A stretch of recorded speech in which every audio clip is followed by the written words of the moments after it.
So I'm just going to talk a little bit about a small gallery that we set up in our library space. The clue is in the name micro gallery. It's very small. Um, the idea kind of came about um, maybe 3 years ago. We found an old dust sheet. Well, it wasn't old, it was an open dust sheet in the library that we didn't want to throw away, but we didn't have any use for it. So we thought, what can we do with it? So we cut it up into pieces, and each library staff member created an artwork uh, that we intended to create like a patchwork quilt. And it was very humble beginnings, as you can see, but it kind of planted a seed, what we could do in the space. So fast forward a little bit, and we ended up with 5 small empty walls in the library, in what we call the printer area. So I was thinking, we have an art college, but not that much art on the walls. What can we do with these empty walls?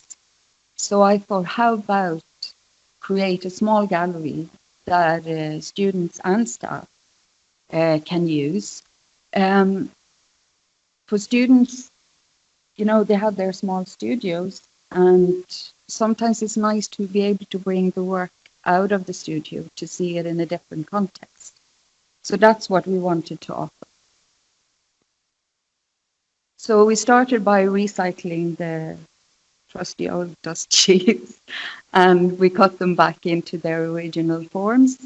And there were 15 works and 5 small walls. So we had 3 shows and put out posters and ads through Work Vivo, and there were absolutely no takers at all. So I thought, okay, I lead by example, and you will see throughout the presentation that my name comes up quite a bit. So I set up a small solo show, and that was in 2023, the end of the year. And then things started to happen. It was a slow start, but it started moving, and we will see there's been quite a variety of artists and shows. So we started there with an MFA student who had a painting exhibition, and then a second year painting student who also had a solo show. He's later been shortlisted for the AIB Portrait Prize. So just remember where he started out. Then we were approached by the English language support group, where one of the students curated a group show. And here they wanted to use a prop that was from one of the photographs that they exhibited. So we extended now from the 5 small walls, we now extended up to the ceiling. And we also got a new stationery cabinet in the area that we used to top up. You won't see it here, we'll make an appearance later. And then we had a group show by first year painting students. And they took it a little bit further, and they had an opening event for peers and friends that came in, and they served a few refreshments. So I turned into a little bit of Bob Geldof there. I was chasing my colleagues to create work for a group show.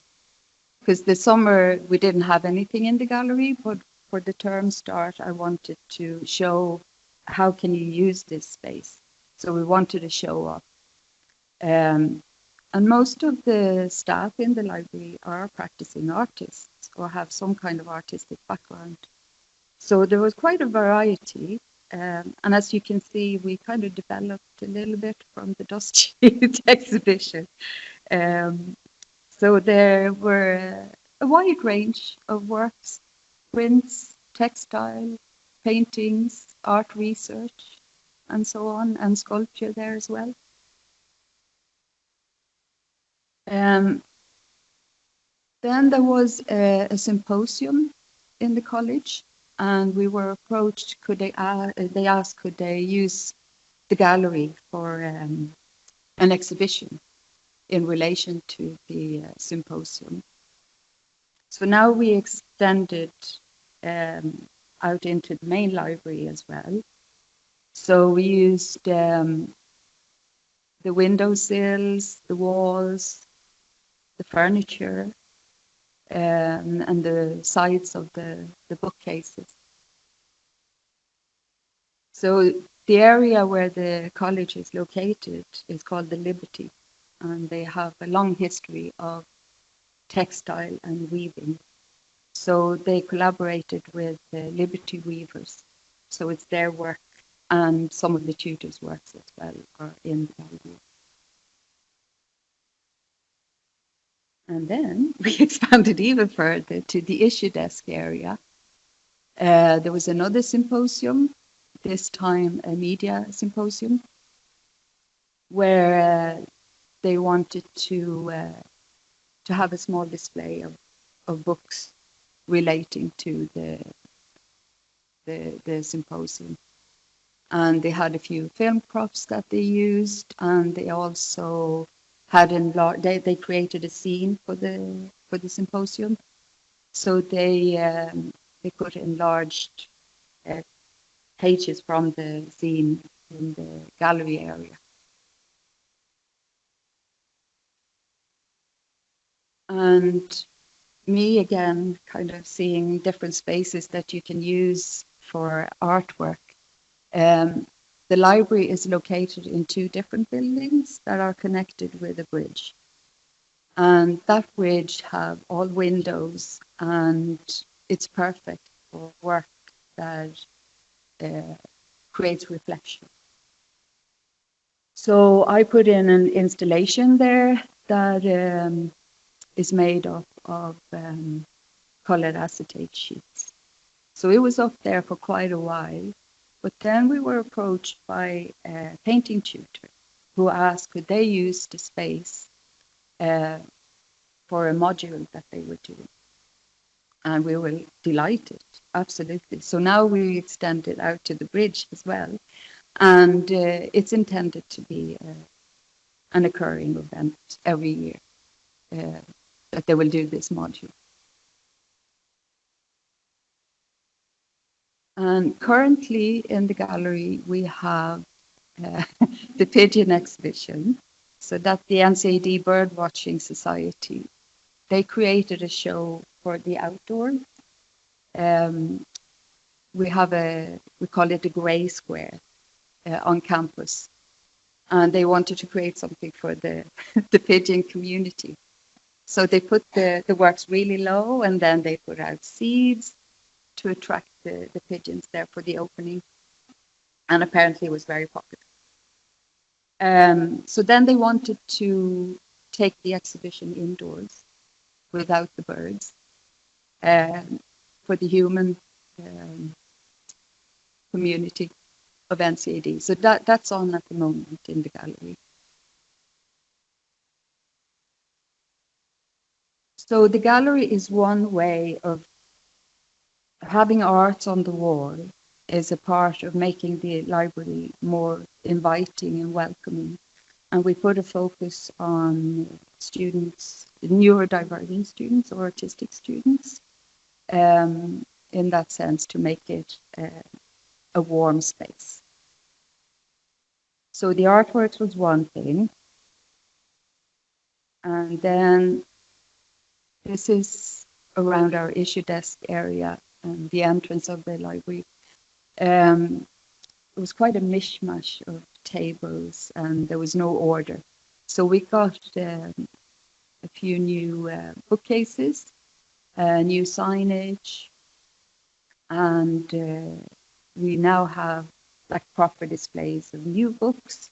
The top of the shelf we use for temporary displays that sometimes staff members put together depending on their interests. Sometimes it's small exhibitions from different areas in the college. Theme displays and seasonal displays. So we just recently had a Pride display there for the Pride month. And then we bring plants into the area. So to take the natural indoors is also a way of creating a safe space for people.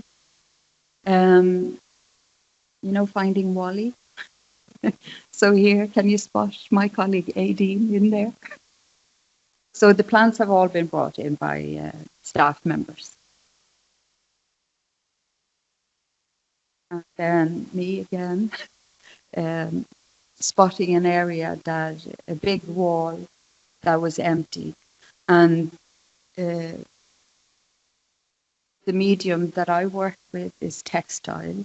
And I thought it would be perfect for this, the purpose, because it's sound absorbing, it's sensory and tactile. But because it's quite high up on the wall, you can't really reach it. So I created a small piece as well that we encourage people to touch. And here again, bringing the outdoors in. My idea is to bring the sky indoors. Then we created what we call the chill space, and this is all in the gallery area as well, or the printer room.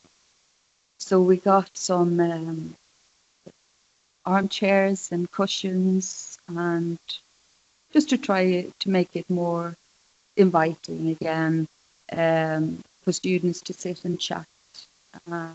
It's a non-silent area, and we actually, mission accomplished there, because we found a few people sleeping in there actually. And the last thing I want to mention in that regard is a well-being section that we created as well. Because our collection would be all art and design related.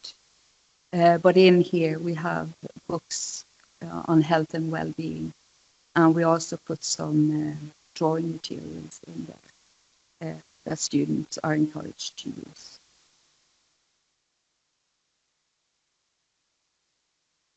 So that was short and sweet. If you have any questions, you can email me, or I'll be around, or after the talks there will be time for questions. And the QR code leads to our website, the microgram. Thank you.